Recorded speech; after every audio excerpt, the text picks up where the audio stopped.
Premier épître de Paul aux Corinthiens, chapitre 1. Paul, appelé à être apôtre de Jésus-Christ, par la volonté de Dieu, et le frère Sosthène, à l'Église de Dieu qui est à Corinthe, et à ceux qui ont été sanctifiés en Jésus-Christ, appelés à être saints, et à tous ceux qui invoquent en quelque lieu que ce soit le nom de notre Seigneur Jésus-Christ, leur Seigneur et le nôtre. Que la grâce et la paix vous soient données de la part de Dieu notre Père et du Seigneur Jésus-Christ. Je rends à mon Dieu de continuelles actions de grâce à votre sujet, pour la grâce de Dieu qui vous a été accordée en Jésus-Christ. Car en lui vous avez été comblés de toutes les richesses qui concernent la parole et la connaissance, le témoignage de Christ ayant été solidement établi parmi vous, de sorte qu'il ne vous manque aucun don, dans l'attente où vous êtes de la manifestation de notre Seigneur Jésus-Christ. Il vous affermira aussi jusqu'à la fin, pour que vous soyez irréprochables au jour de notre Seigneur Jésus-Christ. Dieu est fidèle, lui qui vous a appelés à la communion de son Fils, Jésus-Christ, notre Seigneur. Je vous exhorte, frères, par le nom de notre Seigneur Jésus-Christ, à tenir tous un même langage, et à ne point avoir de division parmi vous, mais à être parfaitement unis dans un même esprit et dans un même sentiment. Car, mes frères, j'ai appris à votre sujet, par les gens de Chloé, qu'il y a des disputes au milieu de vous. Je veux dire que chacun de vous parle ainsi. Moi je suis de Paul, et moi d'Apollos, et moi de Céphas, et moi de Christ. Christ est-il divisé? Paul a-t-il été crucifié pour vous? Ou est-ce au nom de Paul que vous avez été baptisés? Je rends grâce à Dieu de ce que je n'ai baptisé aucun de vous, excepté Crispus et Gaius, afin que personne ne dise que vous avez été baptisés en mon nom. J'ai encore baptisé la famille de Stéphanas. Du reste, je ne sache pas que j'ai baptisé quelque autre personne. Ce n'est pas pour baptiser que Christ m'a envoyé, c'est pour annoncer l'Évangile, et cela sans la sagesse du langage, afin que la croix de Christ ne soit pas rendue vaine. Car la prédication de la croix est une folie pour ceux qui périssent, mais pour nous qui sommes sauvés, elle est une puissance de Dieu. Aussi est-il écrit, je détruirai la sagesse des sages et j'anéantirai l'intelligence des intelligents. Où est le sage? Où est le scribe? Où est le disputeur de ce siècle? Dieu n'a-t-il pas convaincu de folie la sagesse du monde? Car puisque le monde avec sa sagesse n'a point connu Dieu dans la sagesse de Dieu, il a plu à Dieu de sauver les croyants par la folie de la prédication. Les Juifs demandent des miracles, et les Grecs cherchent la sagesse. Nous prêchons Christ crucifié. Scandale pour les Juifs et folie pour les païens, mais puissance de Dieu et sagesse de Dieu pour ceux qui sont appelés tant Juifs que Grecs. Car la folie de Dieu est plus sage que les hommes, et la faiblesse de Dieu est plus forte que les hommes. Considérez, frères, que, parmi vous, qui avez été appelés, il n'y a ni beaucoup de sages, selon la chair, ni beaucoup de puissants, ni beaucoup de nobles. Mais Dieu a choisi les choses folles du monde pour confondre les sages. Dieu a choisi les choses faibles du monde pour confondre les fortes. Et Dieu a choisi les choses viles du monde et celles qu'on méprise, celles qui ne sont point, pour réduire à néant celles qui sont, afin que nulle chair ne se glorifie devant Dieu. Or, c'est par lui que vous êtes en Jésus-Christ, lequel, de par Dieu, a été fait pour nous sagesse, justice et sanctification et rédemption, afin, comme il est écrit, que celui qui se glorifie dans le Seigneur. Pour moi, frères, lorsque je suis allé chez vous, ce n'est pas avec une supériorité de langage ou de sagesse que je suis allé vous annoncer le témoignage de Dieu. Car je n'ai pas eu la pensée de savoir parmi vous autre chose que Jésus-Christ et Jésus-Christ crucifié. Moi-même, J'étais auprès de vous dans un état de faiblesse, de crainte et de grand tremblement. Et ma parole et ma prédication ne reposaient pas sur les discours persuasifs de la sagesse, mais sur une démonstration d'esprit et de puissance, afin que votre foi fût fondée, non sur la sagesse des hommes, mais sur la puissance de Dieu. Cependant, c'est une sagesse que nous prêchons parmi les parfaits, sagesse qui n'est pas de ce siècle, ni des chefs de ce siècle, qui vont être anéantis.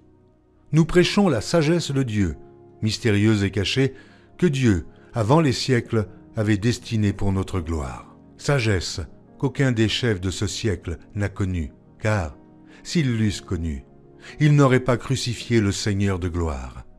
Mais, comme il est écrit, ce sont des choses que l'œil n'a point vues, que l'oreille n'a point entendues, et qui ne sont point montées au cœur de l'homme, des choses que Dieu a préparées pour ceux qui l'aiment.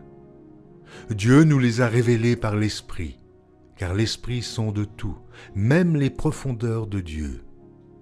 Lequel des hommes, en effet, connaît les choses de l'homme, si ce n'est l'Esprit de l'homme qui est en lui? De même, personne ne connaît les choses de Dieu, si ce n'est l'Esprit de Dieu. Or, nous n'avons pas reçu l'Esprit du monde, mais l'Esprit qui vient de Dieu, afin que nous connaissions les choses que Dieu nous a données par sa grâce. Et nous en parlons non avec des discours qu'enseigne la sagesse humaine, mais avec ceux qu'enseigne l'Esprit, employant un langage spirituel pour les choses spirituelles. Mais l'homme animal ne reçoit pas les choses de l'Esprit de Dieu, car elles sont une folie pour lui. Et il ne peut les connaître parce que c'est spirituellement qu'on en juge. L'homme spirituel, au contraire, juge de tout, et il n'est lui-même jugé par personne, car qui a connu la pensée du Seigneur pour l'instruire? Or nous avons la pensée de Christ. Pour moi, frères, ce n'est pas comme à des hommes spirituels que j'ai pu vous parler, mais comme à des hommes charnels, comme à des enfants en Christ. Je vous ai donné du lait, non de la nourriture solide, car vous ne pouviez pas la supporter, et vous ne le pouvez pas même à présent, parce que vous êtes encore charnels. En effet, puisqu'il y a parmi vous de la jalousie et des disputes, n'êtes-vous pas charnels? Et ne marchez-vous pas selon l'homme? Quand quelqu'un dit « moi je suis de Paul » et un autre « moi d'Apollos », n'êtes-vous pas des hommes? Qu'est-ce donc qu'Apollos? Et qu'est-ce que Paul? Des serviteurs par le moyen desquels vous avez cru, selon que le Seigneur l'a donné à chacun. J'ai planté, Apollos a arrosé, mais Dieu a fait croître, en sorte que ce n'est pas celui qui plante qui est quelque chose, ni celui qui arrose, mais Dieu qui fait croître. Celui qui plante et celui qui arrose sont égaux, et chacun recevra sa propre récompense, selon son propre travail. Car nous sommes ouvriers avec Dieu. Vous êtes le champ de Dieu et l'édifice de Dieu. Selon la grâce de Dieu qui m'a été donnée, j'ai posé le fondement comme un sage architecte, et un autre bâtit dessus. Mais que chacun prenne garde à la manière dont il bâtit dessus. Car personne ne peut poser un autre fondement que celui qui a été posé, savoir Jésus-Christ. Or, si quelqu'un bâtit sur ce fondement avec de l'or, de l'argent, des pierres précieuses, du bois, du foin, du chaume, l'œuvre de chacun sera manifestée, car le jour la fera connaître, parce qu'elle se révélera dans le feu, et le feu éprouvera ce qu'est l'œuvre de chacun. Si l'œuvre bâtie par quelqu'un sur le fondement subsiste, il recevra une récompense. Si l'œuvre de quelqu'un est consumée, il perdra sa récompense. Pour lui, il sera sauvé, mais comme au travers du feu. Ne savez-vous pas que vous êtes le temple de Dieu, et que l'Esprit de Dieu habite en vous? Si quelqu'un détruit le temple de Dieu, Dieu le détruira, car le temple de Dieu est saint, et c'est ce que vous êtes. Que nul ne s'abuse lui-même. Si quelqu'un parmi vous pense être sage selon ce siècle, qu'il devienne fou, afin de devenir sage. Car la sagesse de ce monde est une folie devant Dieu. Aussi est-il écrit, Il prend les sages dans leur ruse. Et encore, le Seigneur connaît les pensées des sages. Il sait qu'elles sont vaines. Que personne donc ne mette sa gloire dans des hommes, car tout est à vous. Soit Paul, soit Apollos, soit Céphas, soit le monde, soit la vie, soit la mort, soit les choses présentes, soit les choses à venir. Tout est à vous, et vous êtes à Christ, et Christ est à Dieu. Ainsi qu'on nous regarde comme des serviteurs de Christ et des dispensateurs des mystères de Dieu. Du reste, ce qu'on demande des dispensateurs, c'est que chacun soit trouvé fidèle. Pour moi, il m'importe peu d'être jugé par vous ou par un tribunal humain. Je ne me juge pas non plus moi-même, car je ne me sens coupable de rien. Mais ce n'est pas pour cela que je suis justifié. Celui qui me juge, c'est le Seigneur. C'est pourquoi ne jugez de rien avant le temps, jusqu'à ce que vienne le Seigneur, qui mettra en lumière ce qui est caché dans les ténèbres, et qui manifestera les desseins des cœurs. Alors, chacun recevra de Dieu la louange qui lui sera due. C'est à cause de vous, frères, que j'ai fait de ces choses une application à ma personne et à celle d'Apollos, afin que vous appreniez, en nos personnes, à ne pas aller au-delà de ce qui est écrit, et que nul de vous ne conçoive de l'orgueil en faveur de l'un contre l'autre. Car qui est-ce qui te distingue? Qu'as-tu que tu n'aies reçu? Et si tu l'as reçu, pourquoi te glorifies-tu comme si tu ne l'avais pas reçu? Déjà, vous êtes rassasiés. Déjà, vous êtes riches. Sans nous, vous avez commencé à régner. Et puissiez-vous régner en effet, afin que nous aussi, nous régnions avec vous. Car Dieu, ce me semble, a fait de nous, apôtres, les derniers des hommes, des condamnés à mort en quelque sorte, puisque nous avons été en spectacle au monde, aux anges et aux hommes. Nous sommes fous à cause de Christ, mais vous êtes sages en Christ. Nous sommes faibles, mais vous êtes forts.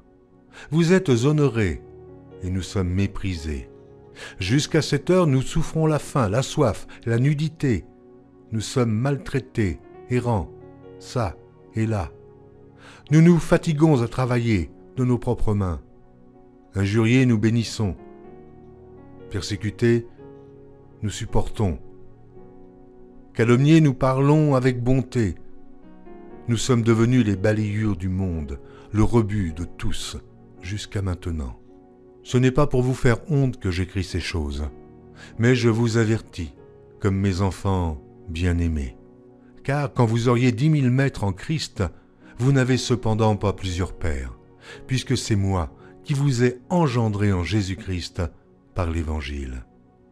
Je vous en conjure donc, soyez mes imitateurs.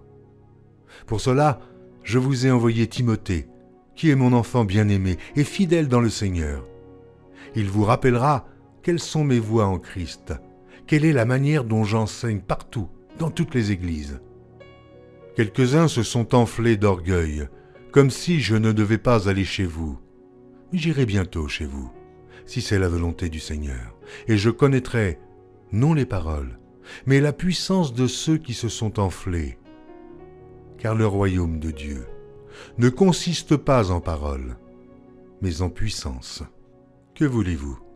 Que j'aille chez vous avec une verge ou avec amour et dans un esprit de douceur?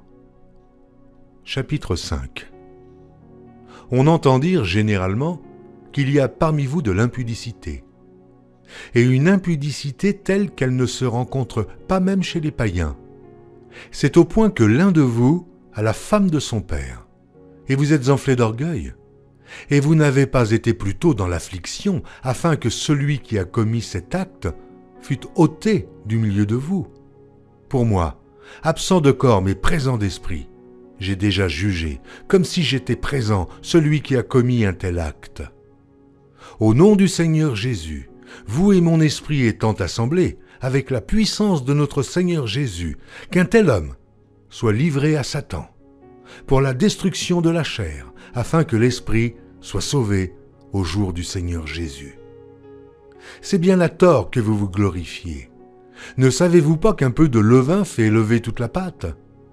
Faites disparaître le vieux levain, afin que vous soyez une pâte nouvelle, puisque vous êtes sans levain, car Christ, notre Pâque, a été immolé. Célébrons donc la fête, non avec du vieux levain, non avec un levain de malice et de méchanceté, mais avec les pains sans levain, de la pureté et de la vérité. Je vous ai écrit dans ma lettre de ne pas avoir des relations avec les impudiques, non pas d'une manière absolue avec les impudiques de ce monde, ou avec les cupides et les ravisseurs, ou avec les idolâtres. Autrement, il vous faudrait sortir du monde. Maintenant, ce que je vous ai écrit, c'est de ne pas avoir des relations avec quelqu'un qui, se nommant frère, est impudique, ou cupide, ou idolâtre, ou outrageux, ou ivrogne, ou ravisseur, de ne pas même manger avec un tel homme. Qu'ai-je en effet à juger ceux du dehors? N'est-ce pas ceux du dedans que vous avez à juger? Pour ceux du dehors, Dieu les juge. Ôtez le méchant du milieu de vous. Quelqu'un de vous, lorsqu'il a un différend avec un autre, ose-t-il plaider devant les injustes et non devant les saints? Ne savez-vous pas que les saints jugeront le monde? Et si c'est par vous que le monde est jugé, vous êtes indignes de rendre les moindres jugements. Ne savez-vous pas que nous jugerons les anges? Et nous ne jugerions pas à plus forte raison les choses de cette vie? Quand donc vous avez des différends pour les choses de cette vie, ce sont des gens dont l'Église ne fait aucun cas que vous prenez pour juges. Je le dis à votre honte. Ainsi, il y a parmi vous pas un seul homme sage qui puisse se prononcer entre ses frères. Mais un frère plaide contre un frère, et cela devant des infidèles. C'est déjà certes un défaut chez vous que d'avoir des procès les uns avec les autres. Pourquoi ne souffrez-vous pas plutôt quelque injustice? Pourquoi ne vous laissez-vous pas plutôt dépouiller? Mais c'est vous qui commettez l'injustice et qui dépouillez, et c'est envers des frères que vous agissez de la sorte. Ne savez-vous pas que les injustes n'hériteront point le royaume de Dieu? Ne vous y trompez pas, ni les impudiques, ni les idolâtres, ni les adultères, ni les efféminés, ni les infâmes, ni les voleurs, ni les cupides, ni les ivrognes, ni les outrageux, ni les ravisseurs, n'hériteront le royaume de Dieu. Et c'est là ce que vous étiez, quelques-uns de vous. Mais vous avez été lavés, mais vous avez été sanctifiés, mais vous avez été justifiés au nom du Seigneur Jésus-Christ et par l'Esprit de notre Dieu. Tout m'est permis, mais tout n'est pas utile. Tout m'est permis, mais je ne me laisserai asservir par quoi que ce soit. Les aliments sont pour le ventre, et le ventre pour les aliments. Et Dieu détruira l'un comme les autres. Mais le corps n'est pas pour l'impudicité, il est pour le Seigneur, et le Seigneur pour le corps. Et Dieu qui a ressuscité le Seigneur nous ressuscitera aussi par sa puissance. Ne savez-vous pas que vos corps sont des membres de Christ? Prendrais-je donc les membres de Christ pour en faire les membres d'une prostituée? Loin de là. Ne savez-vous pas que celui qui s'attache à la prostituée est un seul corps avec elle? Car il est dit, les deux deviendront une seule chair. Mais celui qui s'attache au Seigneur est avec lui un seul esprit. Fuyez l'impudicité. Quelque autre péché qu'un homme commette, ce péché est hors du corps. Mais celui qui se livre à l'impudicité pêche contre son propre corps. Ne savez-vous pas que votre corps est le temple du Saint-Esprit qui est en vous, que vous avez reçu de Dieu, et que vous ne vous appartenez point à vous-même, car vous avez été rachetés à un grand prix. Glorifiez donc Dieu dans votre corps et dans votre esprit, qui appartiennent à Dieu. Pour ce qui concerne les choses dont vous m'avez écrit, je pense qu'il est bon, pour l'homme, de ne point toucher de femme. Toutefois, pour éviter l'impudicité, que chacun ait sa femme, et que chaque femme ait son mari. Que le mari rende à sa femme ce qui lui doit, et que la femme agisse de même envers son mari. La femme n'a pas autorité sur son propre corps, mais c'est le mari.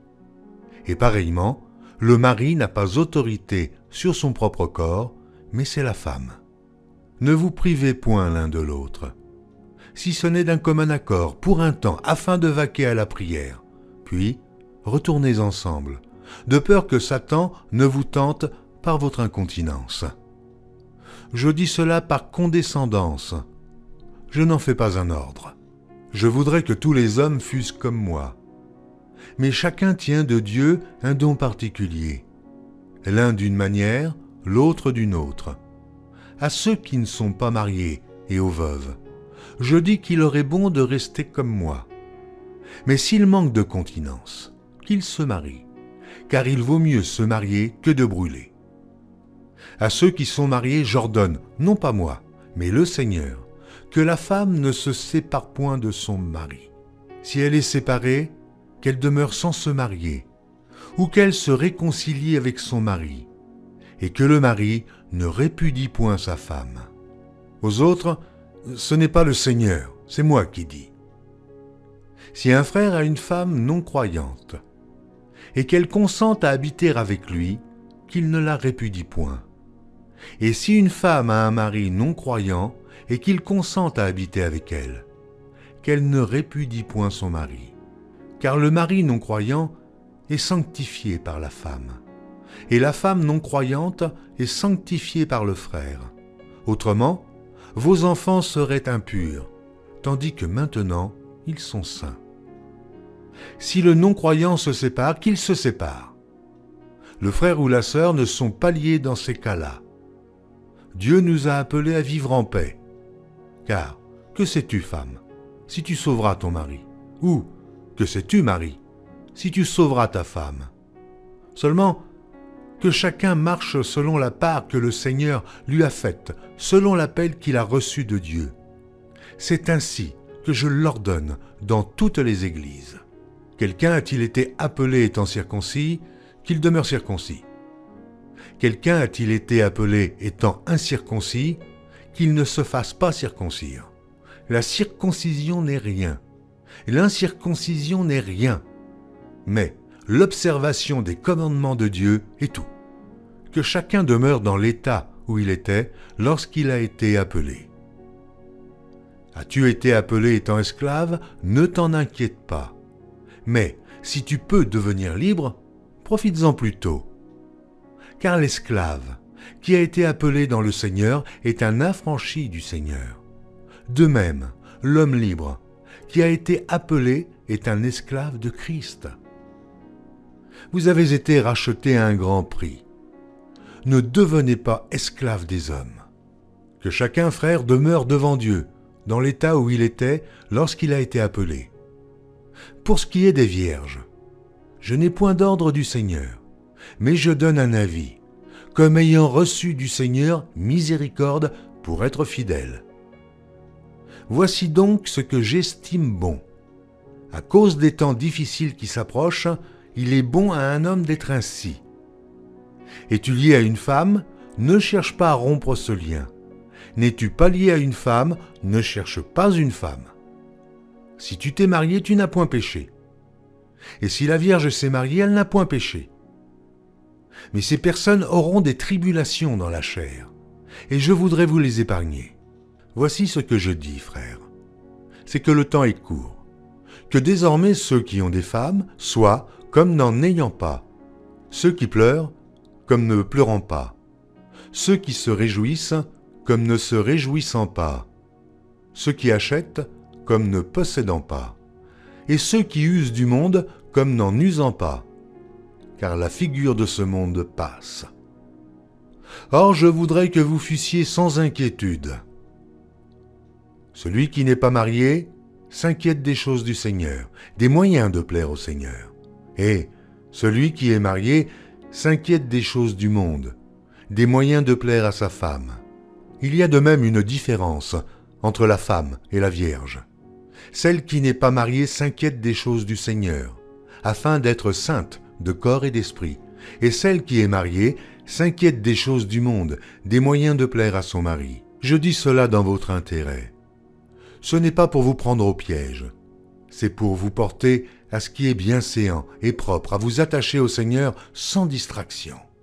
Si quelqu'un regarde comme déshonorant pour sa fille de dépasser l'âge nubile, et comme nécessaire de la marier, qu'il fasse ce qu'il veut. Il ne pêche point, qu'on se marie.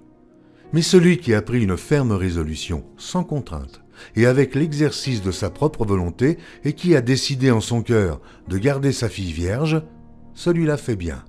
Ainsi, celui qui marie sa fille fait bien. Et celui qui ne la marie pas fait mieux. Une femme est liée aussi longtemps que son mari est vivant. Mais si le mari meurt, elle est libre de se marier à qui elle veut. Seulement, que ce soit dans le Seigneur. Elle est plus heureuse néanmoins si elle demeure comme elle est, suivant mon avis. Et moi aussi, je crois avoir l'Esprit de Dieu. Pour ce qui concerne les viandes sacrifiées aux idoles, nous savons que nous avons tous la connaissance. La connaissance enfle, mais la charité édifie. Si quelqu'un croit savoir quelque chose, il n'a pas encore connu comme il faut connaître. Mais si quelqu'un aime Dieu, celui-là est connu de lui.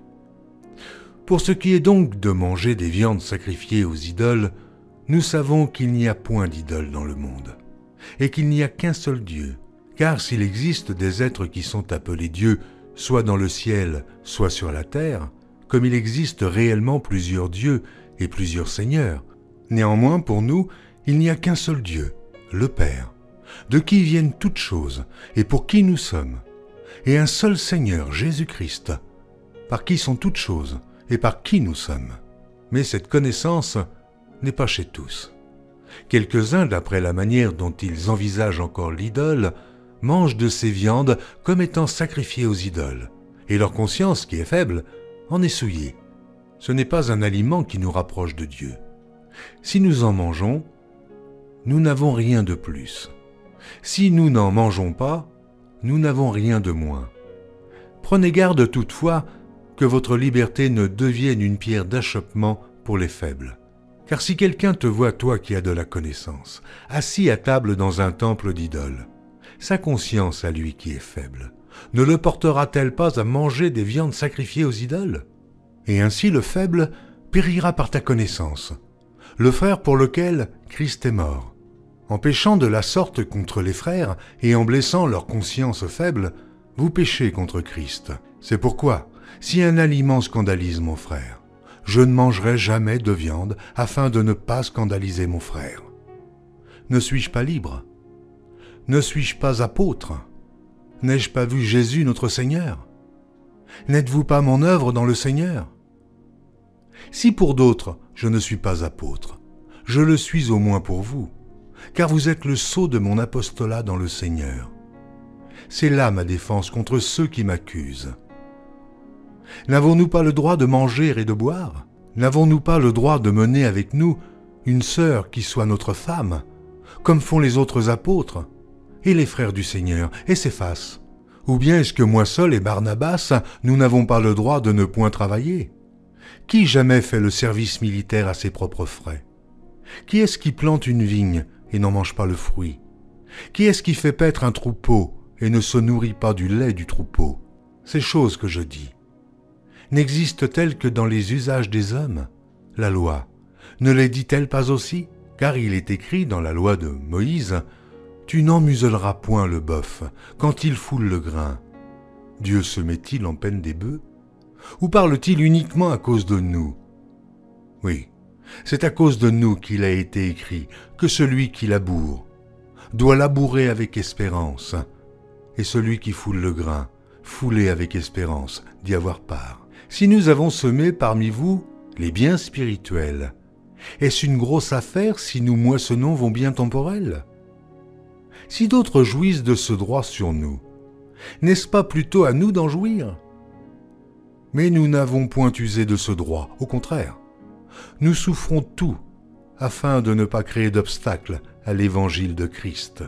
Ne savez-vous pas que ceux qui remplissent les fonctions sacrées sont nourris par le temple, que ceux qui servent à l'autel ont part à l'autel?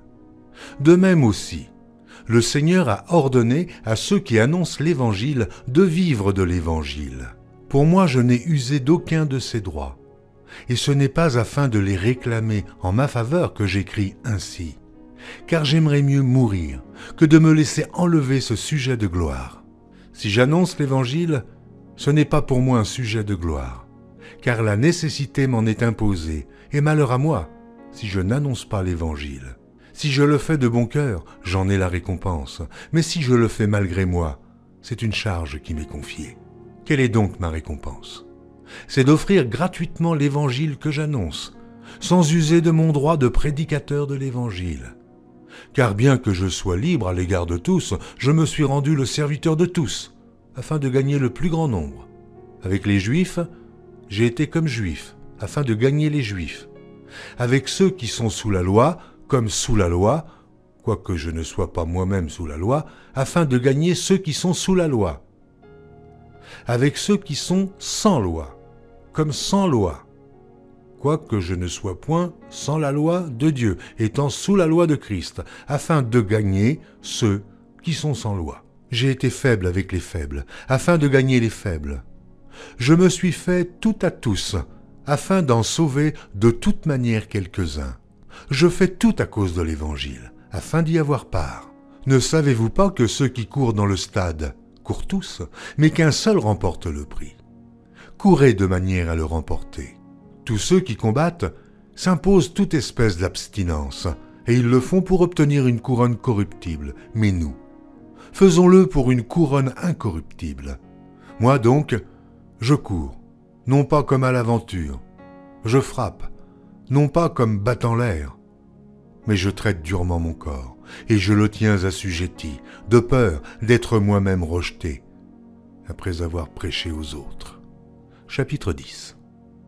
Frères, je ne veux pas que vous ignoriez que nos pères ont tous été sous la nuée, qu'ils ont tous passé au travers de la mer, qu'ils ont tous été baptisés en Moïse, dans la nuée et dans la mer, qu'ils ont tous mangé le même aliment spirituel, et qu'ils ont tous bu le même breuvage spirituel, car ils buvaient à un rocher spirituel qui les suivait, et ce rocher était Christ.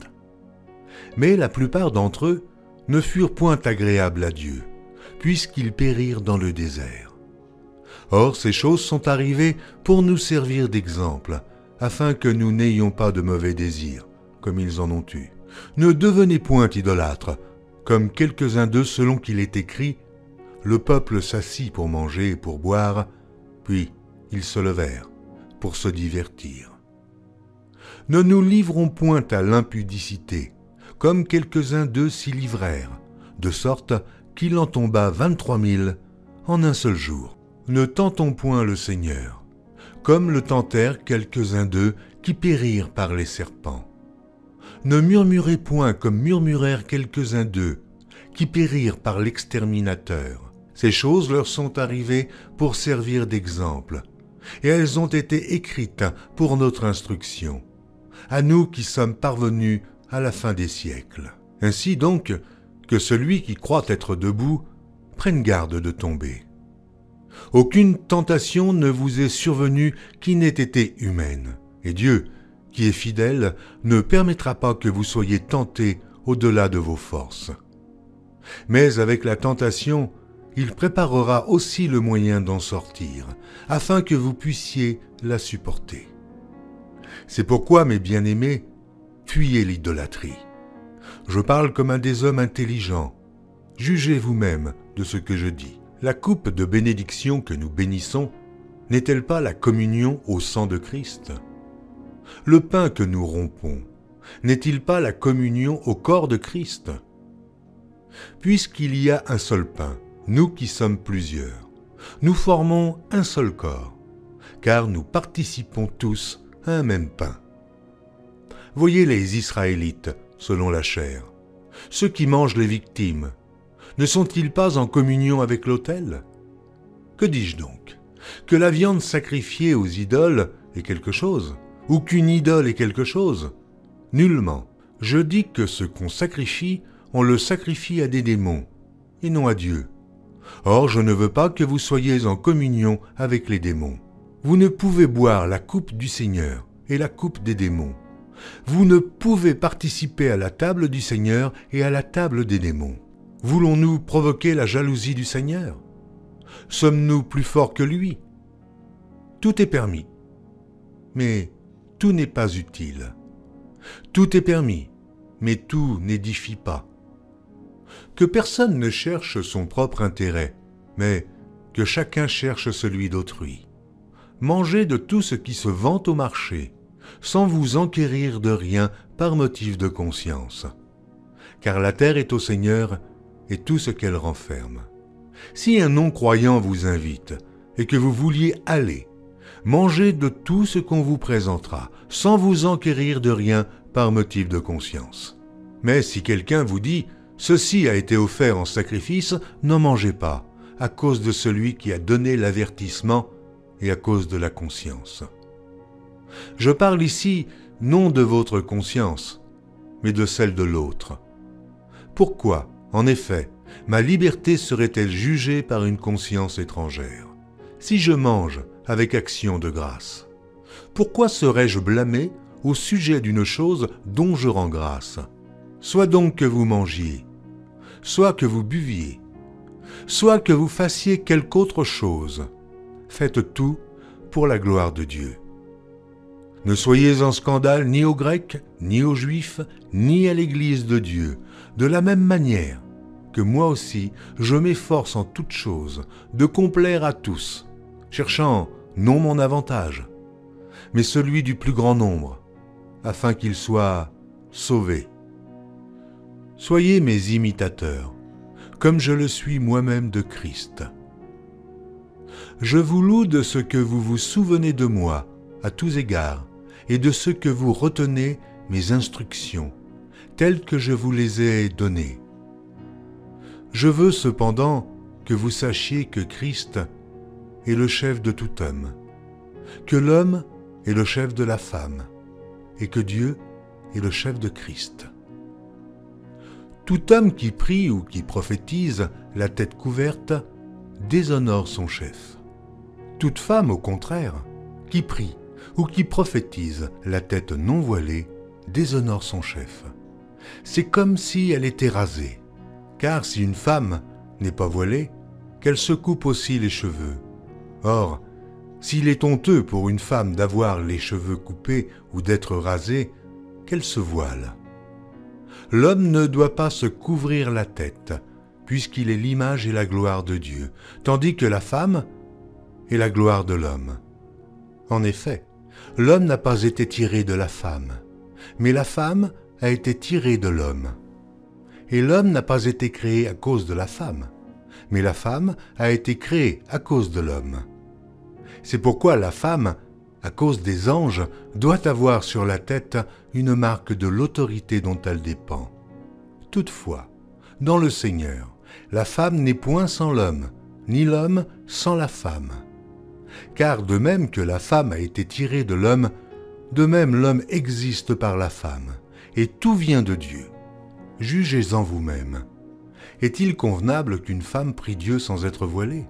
La nature elle-même ne vous enseigne-t-elle pas que c'est une honte pour l'homme de porter de longs cheveux, mais que c'est une gloire pour la femme d'en porter, parce que la chevelure lui a été donnée comme voile? Si quelqu'un se plaît à contester, nous n'avons pas cette habitude, non plus que les églises de Dieu. En donnant cet avertissement, ce que je ne loue point, c'est que vous vous assemblez non pour devenir meilleur, mais pour devenir pire. Et d'abord, j'apprends que lorsque vous vous réunissez en assemblée, il y a parmi vous des divisions, et je le crois en partie. Car il faut qu'il y ait des sectes parmi vous, afin que ceux qui sont approuvés soient reconnus comme tels au milieu de vous. Lors donc que vous vous réunissez, ce n'est pas pour manger le repas du Seigneur, car quand on se met à table, chacun commence par prendre son propre repas, et l'un a faim, tandis que l'autre est ivre. N'avez-vous pas des maisons pour y manger et boire? Ou méprisez-vous l'Église de Dieu, et faites-vous honte à ceux qui n'ont rien? Que vous dirai-je? Vous louerai-je? En cela je ne vous loue point, car j'ai reçu du Seigneur ce que je vous ai enseigné, c'est que le Seigneur Jésus, dans la nuit où il fut livré, prit du pain, et, après avoir rendu grâce, le rompit et dit, « Ceci est mon corps, qui est rompu pour vous. Faites ceci en mémoire de moi. » De même, après avoir soupé, il prit la coupe et dit, « Cette coupe est la nouvelle alliance en mon sang. Faites ceci en mémoire de moi toutes les fois que vous en boirez. Car toutes les fois que vous mangez ce pain et que vous buvez cette coupe, vous annoncez la mort du Seigneur jusqu'à ce qu'il vienne. C'est pourquoi celui qui mangera le pain ou boira la coupe du Seigneur indignement sera coupable envers le corps et le sang du Seigneur. Que chacun donc s'éprouve soi-même, et qu'ainsi il mange du pain et boive de la coupe. Car celui qui mange et boit sans discerner le corps du Seigneur mange et boit un jugement contre lui-même. C'est pour cela qu'il y a parmi vous beaucoup d'infirmes et de malades, et qu'un grand nombre sont morts. Si nous nous jugions nous-mêmes, nous ne serions pas jugés. Mais quand nous sommes jugés, nous sommes châtiés par le Seigneur, afin que nous ne soyons pas condamnés avec le monde. Ainsi, mes frères, lorsque vous vous réunissez pour le repas, attendez-vous les uns les autres. Si quelqu'un a faim, qu'il mange chez lui, afin que vous ne vous réunissiez pas pour attirer un jugement sur vous. Je réglerai les autres choses quand je serai arrivé. Pour ce qui concerne les dons spirituels, je ne veux pas, frères, que vous soyez dans l'ignorance. Vous savez que lorsque vous étiez païens, vous vous laissiez entraîner vers les idoles muettes, selon que vous étiez conduits. C'est pourquoi je vous déclare que nul, s'il parle par l'Esprit de Dieu, ne dit « Jésus est anathème », et que nul ne peut dire « Jésus est le Seigneur » si ce n'est par le Saint-Esprit. Il y a diversité de dons, mais le même Esprit. Diversité de ministères, mais le même Seigneur. Diversité d'opérations, mais le même Dieu qui opère tout en tous. Or, à chacun la manifestation de l'Esprit est donnée pour l'utilité commune. En effet, à l'un est donné par l'Esprit une parole de sagesse, à un autre une parole de connaissance, selon le même Esprit. À un autre la foi, par le même Esprit. À un autre le don des guérisons, par le même Esprit. À un autre le don d'opérer des miracles. À un autre la prophétie. À un autre le discernement des esprits. À un autre la diversité des langues. À un autre l'interprétation des langues. Un seul et même Esprit opère toutes ces choses, les distribuant à chacun en particulier, comme il veut. Car, comme le corps est un et a plusieurs membres, et comme tous les membres du corps, malgré leur nombre, ne forment qu'un seul corps, ainsi en est-il de Christ. Nous avons tous, en effet, été baptisés par un seul esprit, pour former un seul corps, soit juif, soit grec, soit esclave, soit libres, et nous avons tous été abreuvés d'un seul esprit. Ainsi le corps n'est pas un seul membre, mais il est formé de plusieurs membres. Si le pied disait « Parce que je ne suis pas une main, je ne suis pas du corps », ne serait-il pas du corps pour cela? Et si l'oreille disait « Parce que je ne suis pas un œil, je ne suis pas du corps », ne serait-elle pas du corps pour cela? Si tout le corps était œil, où serait l'ouïe? S'il était tout ouïe, où serait l'odorat? Maintenant, Dieu a placé chacun des membres dans le corps comme il l'a voulu. Si tous étaient un seul membre, où serait le corps? Maintenant donc, il y a plusieurs membres, et un seul corps. L'œil ne peut pas dire à la main « Je n'ai pas besoin de toi », ni la tête dire aux pieds « Je n'ai pas besoin de vous ». Mais bien plutôt, les membres du corps, qui paraissent être les plus faibles, sont nécessaires. Et ceux que nous estimons être les moins honorables du corps, nous les entourons d'un plus grand honneur. Ainsi, nos membres les moins honnêtes reçoivent le plus d'honneur, tandis que ceux qui sont honnêtes n'en ont pas besoin. Dieu a disposé le corps de manière à donner plus d'honneur à ce qui en manquait, afin qu'il n'y ait pas de division dans le corps, mais que les membres aient également soin les uns des autres. Et si un membre souffre, tous les membres souffrent avec lui. Si un membre est honoré, tous les membres se réjouissent avec lui. Vous êtes le corps de Christ, et vous êtes ses membres, chacun pour sa part.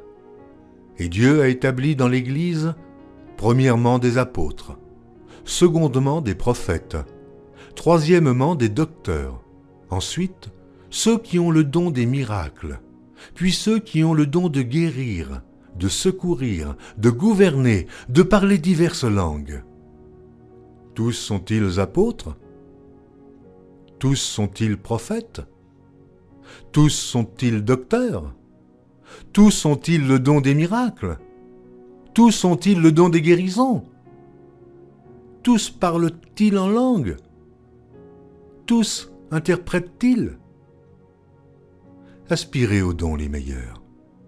Et je vais encore vous montrer une voie par excellence. Quand je parlerai les langues des hommes et des anges, si je n'ai pas la charité, je suis un airain qui résonne, ou une cymbale qui retentit. Et quand j'aurai le don de prophétie, la science de tous les mystères et toute la connaissance, quand j'aurai même toute la foi jusqu'à transporter des montagnes, si je n'ai pas la charité, je ne suis rien. Et quand je distribuerai tous mes biens pour la nourriture des pauvres, quand je livrerai même mon corps pour être brûlé, si je n'ai pas la charité, cela ne me sert de rien.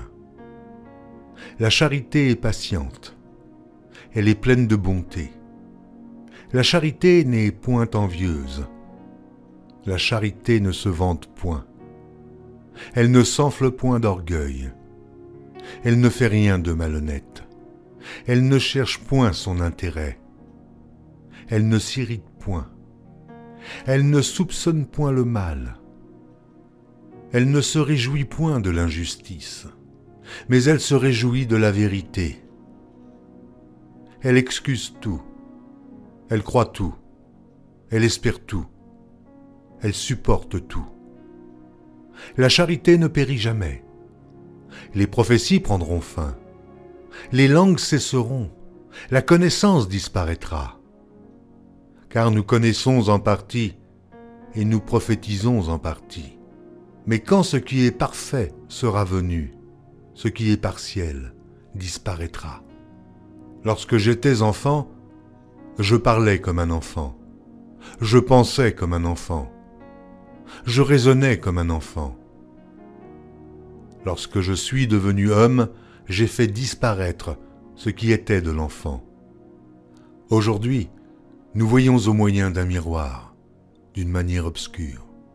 Mais alors nous verrons face à face. Aujourd'hui je connais en partie, mais alors je connaîtrai comme j'ai été connu. Maintenant donc ces trois choses demeurent. La foi, l'espérance, la charité. Mais la plus grande de ces choses, c'est la charité. Recherchez la charité. Aspirez aussi aux dons spirituels, mais surtout à celui de prophétie. En effet, celui qui parle en langue ne parle pas aux hommes, mais à Dieu, car personne ne le comprend, et c'est en esprit qu'il dit des mystères. Celui qui prophétise, au contraire, parle aux hommes, et les édifie, les exhorte, les console. Celui qui parle en langue s'édifie lui-même. Celui qui prophétise édifie l'Église. Je désire que vous parliez tous en langue, mais encore plus que vous prophétisiez.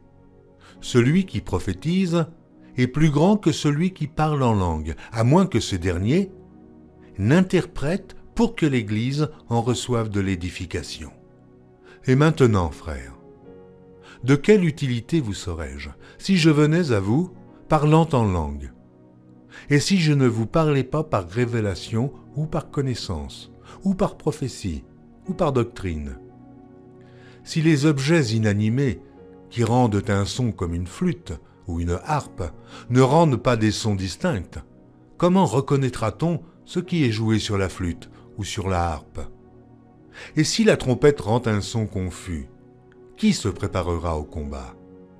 De même vous, si par la langue, vous ne donnez pas une parole distincte, comment saura-t-on ce que vous dites? Car vous parlerez en l'air. Quelque nombreuses que puissent être dans le monde les diverses langues, il n'en est aucune qui ne soit une langue intelligible. Si donc je ne connais pas le sens de la langue, je serai un barbare pour celui qui parle, et celui qui parle sera un barbare pour moi. De même vous, puisque vous aspirez aux dons spirituels, que ce soit pour l'édification de l'Église, que vous cherchiez à en posséder abondamment. C'est pourquoi que celui qui parle en langue prie pour avoir le don d'interpréter. Car si je prie en langue, mon esprit est en prière, mais mon intelligence demeure stérile. Que faire donc? Je prierai par l'esprit, mais je prierai aussi avec l'intelligence. Je chanterai par l'esprit, mais je chanterai aussi avec l'intelligence.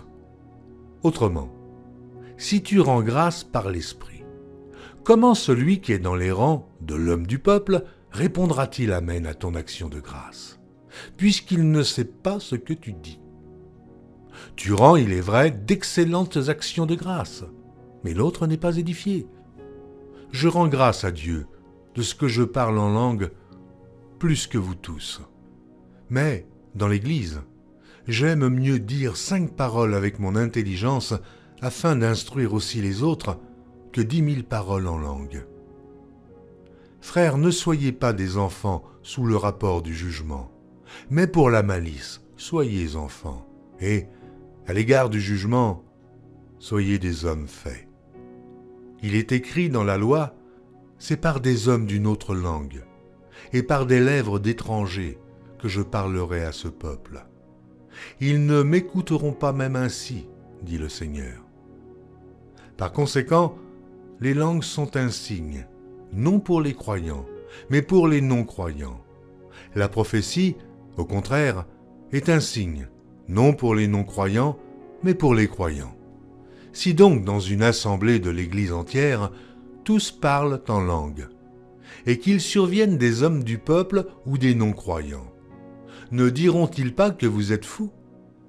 Mais si tous prophétisent, et qu'il survienne quelque non-croyant ou un homme du peuple, il est convaincu par tous, il est jugé par tous. Les secrets de son cœur sont dévoilés, de telle sorte que, tombant sur sa face, il adorera Dieu et publiera que Dieu est réellement au milieu de vous. Que faire donc, frères, lorsque vous vous assemblez? Les uns ou les autres parmi vous ont-ils un cantique, une instruction, une révélation, une langue, une interprétation? Que tout se fasse pour l'édification. En est-il qui parlent en langue? Que 2 ou 3 au plus parlent, chacun à son tour, et que quelqu'un interprète. S'il n'y a point d'interprète, qu'on se taise dans l'Église, et qu'on parle à soi-même et à Dieu. Pour ce qui est des prophètes, que 2 ou 3 parlent, et que les autres jugent. Et si un autre qui est assis a une révélation, que le premier se taise. Car vous pouvez tous prophétiser successivement, afin que tous soient instruits et que tous soient exhortés. Les esprits des prophètes sont soumis aux prophètes. Car Dieu n'est pas un Dieu de désordre, mais de paix. Comme dans toutes les églises des saints, que les femmes se taisent dans les assemblées, car il ne leur est pas permis d'y parler, mais qu'elles soient soumises, selon que le dit aussi la loi. Si elles veulent s'instruire sur quelque chose, qu'elles interrogent leur mari à la maison, car il est malséant à une femme de parler dans l'Église. Est-ce de chez vous que la parole de Dieu est sortie? Ou est-ce à vous seul qu'elle est parvenue? Si quelqu'un croit être prophète ou inspiré, qu'il reconnaisse que ce que je vous écris est un commandement du Seigneur. Et si quelqu'un l'ignore, qu'il l'ignore. Ainsi donc, frères, aspirez au don de prophétie, et n'empêchez pas de parler en langue, mais que tout se fasse avec bienséance et avec ordre. Chapitre 15. Je vous rappelle, frères, l'évangile que je vous ai annoncé, que vous avez reçu, dans lequel vous avez persévéré, et par lequel vous êtes sauvés. Si vous le retenez tel que je vous l'ai annoncé, autrement, vous auriez cru en vain. Je vous ai enseigné avant tout, comme je l'avais aussi reçu, que Christ est mort pour nos péchés, selon les Écritures, qu'il a été enseveli, et qu'il est ressuscité le 3e jour, selon les Écritures, et qu'il est apparu à Céphas, puis aux 12. Ensuite, il est apparu à plus de 500 frères à la fois, dont la plupart sont encore vivants, et dont quelques-uns sont morts. Ensuite, il est apparu à Jacques, puis à tous les apôtres. Après eux tous, il m'est aussi apparu à moi, comme à l'avorton, car je suis le moindre des apôtres. Je ne suis pas digne d'être appelé apôtre, parce que j'ai persécuté l'Église de Dieu. Par la grâce de Dieu, je suis ce que je suis, et sa grâce envers moi n'a pas été vaine, loin de là. J'ai travaillé plus que tous, non pas moi toutefois, mais la grâce de Dieu qui est avec moi. Ainsi donc, que ce soit moi, que ce soit eux, voilà ce que nous prêchons, et c'est ce que vous avez cru. Or, si l'on prêche que Christ est ressuscité des morts, comment quelques-uns parmi vous disent-ils qu'il n'y a point de résurrection des morts? S'il n'y a point de résurrection des morts, Christ non plus n'est pas ressuscité. Et si Christ n'est pas ressuscité, notre prédication est donc vaine, et votre foi aussi est vaine. Il se trouve même que nous sommes de faux témoins à l'égard de Dieu, puisque nous avons témoigné contre Dieu qu'il a ressuscité Christ, tandis qu'il ne l'aurait pas ressuscité, si les morts ne ressuscitent point. Car si les morts ne ressuscitent point, Christ non plus n'est pas ressuscité. Et si Christ n'est pas ressuscité, votre foi est vaine. Vous êtes encore dans vos péchés, et par conséquent, aussi ceux qui sont morts en Christ sont perdus. Si c'est dans cette vie seulement que nous espérons en Christ, nous sommes les plus malheureux de tous les hommes. Mais, maintenant, Christ est ressuscité des morts, il est les prémices de ceux qui sont morts. Car puisque la mort est venue par un homme, c'est aussi par un homme qu'est venue la résurrection des morts. Et comme tous meurent en Adam, de même aussi, tous revivront en Christ, mais chacun en son rang. Christ comme prémisse, puis ceux qui appartiennent à Christ lors de son avènement. Ensuite viendra la fin, quand il remettra le royaume à celui qui est Dieu et Père, après avoir détruit toute domination, toute autorité et toute puissance. Car il faut qu'il règne jusqu'à ce qu'il ait mis tous les ennemis sous ses pieds. Dieu, en effet, a tout mis sous ses pieds. Mais lorsqu'il dit que tout lui a été soumis, il est évident que celui qui lui a soumis toutes choses est excepté. Et lorsque toutes choses lui auront été soumises, alors le Fils lui-même sera soumis à celui qui lui a soumis toutes choses, afin que Dieu soit tout en tous. Autrement, que feraient ceux qui se font baptiser pour les morts, si les morts ne ressuscitent absolument pas? Pourquoi se font-ils baptiser pour eux? Et nous, pourquoi sommes-nous à toute heure en péril? Chaque jour, je suis exposé à la mort. Je l'atteste, frères, par la gloire dont vous êtes pour moi le sujet en Jésus-Christ notre Seigneur. Si c'est dans des vues humaines que j'ai combattu contre les bêtes à Éphèse, quel avantage m'en revient-il? Si les morts ne ressuscitent pas, mangeons et buvons, car demain nous mourrons. Ne vous y trompez pas, les mauvaises compagnies corrompent les bonnes mœurs. Revenez à vous-même comme il est convenable, et ne péchez point. Car quelques-uns ne connaissent pas Dieu, je le dis à votre honte. Mais quelqu'un dira, comment les morts ressuscitent-ils, et avec quel corps reviennent-ils? Insensé, ce que tu sèmes ne reprend point vie s'il ne meurt. Et ce que tu sèmes, ce n'est pas le corps qui naîtra. C'est un simple grain de blé peut-être, ou quelque autre semence. Puis Dieu lui donne un corps comme il lui plaît, et à chaque semence, il donne un corps qui lui est propre. Toute chair n'est pas la même chair, mais autre est la chair des hommes, autre celle des quadrupèdes, autre celle des oiseaux, autre celle des poissons. Il y a aussi des corps célestes et des corps terrestres.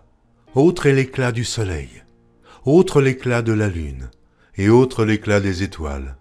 Même une étoile diffère en l'éclat d'une autre étoile.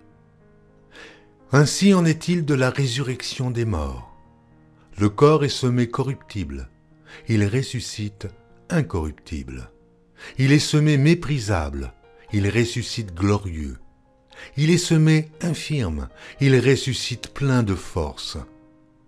Il est semé corps animal, il ressuscite corps spirituel. S'il y a un corps animal, il y a aussi un corps spirituel. C'est pourquoi il est écrit « Le premier homme, Adam, devint une âme vivante. Le dernier Adam est devenu un esprit vivifiant. Mais ce qui est spirituel n'est pas le premier, c'est ce qui est animal. Ce qui est spirituel vient ensuite. Le premier homme tiré de la terre est terrestre, le second homme est du ciel. Tel est le terrestre, tels sont aussi les terrestres. Et tel est le céleste, tels sont aussi les célestes. Et de même que nous avons porté l'image du terrestre, nous porterons aussi l'image du céleste. Ce que je dis, frère, c'est que la chair et le sang ne peuvent hériter le royaume de Dieu, et que la corruption n'hérite pas l'incorruptibilité. Voici, je vous dis un mystère. Nous ne mourrons pas tous, mais tous nous serons changés, en un instant, en un clin d'œil, à la dernière trompette. La trompette sonnera, et les morts ressusciteront incorruptibles, et nous serons changés. Car il faut que ce corps corruptible revête l'incorruptibilité, et que ce corps mortel revête l'immortalité. Lorsque ce corps corruptible aura revêtu l'incorruptibilité, et que ce corps mortel aura revêtu l'immortalité, alors s'accomplira la parole qui est écrite « La mort a été engloutie dans la victoire. Ô mort, où est ta victoire? Ô mort, où est ton aiguillon? L'aiguillon de la mort, c'est le péché, et la puissance du péché, c'est la loi. Mais grâce soit rendue à Dieu, qui nous donne la victoire par notre Seigneur Jésus-Christ. Ainsi, mes frères bien-aimés, soyez fermes, inébranlables, travaillant de mieux en mieux à l'œuvre du Seigneur, sachant que votre travail ne sera pas vain dans le Seigneur. Pour ce qui concerne la collecte en faveur des saints, agissez vous aussi comme je l'ai ordonné aux églises de la Galatie. Que chacun de vous, le premier jour de la semaine, mette à part chez lui ce qu'il pourra, selon sa prospérité, afin qu'on n'attende pas mon arrivée pour recueillir les dons. Et quand je serai venu, j'enverrai avec des lettres pour porter vos libéralités à Jérusalem, les personnes que vous aurez approuvées. Si la chose mérite que j'y aille moi-même, elles feront le voyage avec moi. J'irai chez vous quand j'aurai traversé la Macédoine, car je traverserai la Macédoine. Peut-être séjournerai-je auprès de vous, ou même y passerai-je l'hiver, afin que vous m'accompagniez là où je me rendrai. Je ne veux pas cette fois vous voir en passant, mais j'espère demeurer quelque temps auprès de vous, si le Seigneur le permet. Je resterai néanmoins à Éphèse jusqu'à la Pentecôte, car une porte grande et d'un accès efficace m'est ouverte, et les adversaires sont nombreux. Si Timothée arrive, faites en sorte qu'il soit sans crainte parmi vous, car il travaille comme moi à l'œuvre du Seigneur. Que personne donc ne le méprise. Accompagnez-le en paix, afin qu'il vienne vers moi, car je l'attends avec les frères. Pour ce qui est du frère Apollos, je l'ai beaucoup exhorté à se rendre chez vous avec les frères, mais ce n'était décidément pas sa volonté de le faire maintenant. Il partira quand il en aura l'occasion. Veillez, demeurez fermes dans la foi, soyez des hommes, fortifiez-vous. Que tout ce que vous faites se fasse avec charité. Encore une recommandation que je vous adresse, frères. Vous savez que la famille de Stéphanas est les prémices de l'Achaïe, et qu'elle s'est dévouée au service des saints. Ayez vous aussi de la déférence pour de tels hommes. Je me réjouis de la présence de Stéphanas, de Fortunatus et d'Achaïcus. Ils ont suppléé à votre absence, car ils ont tranquillisé mon esprit et le vôtre. Sachez donc apprécier de tels hommes. Les églises d'Asie vous saluent. Aquilas et Priscille, avec l'église qui est dans leur maison, vous saluent beaucoup dans le Seigneur. Tous les frères vous saluent. Saluez-vous les uns les autres par un saint baiser. Je vous salue, moi, Paul, de ma propre main. Si quelqu'un n'aime pas le Seigneur, qu'il soit anathème. Maranatha. Que la grâce du Seigneur Jésus soit avec vous. Mon amour est avec vous tous en Jésus-Christ.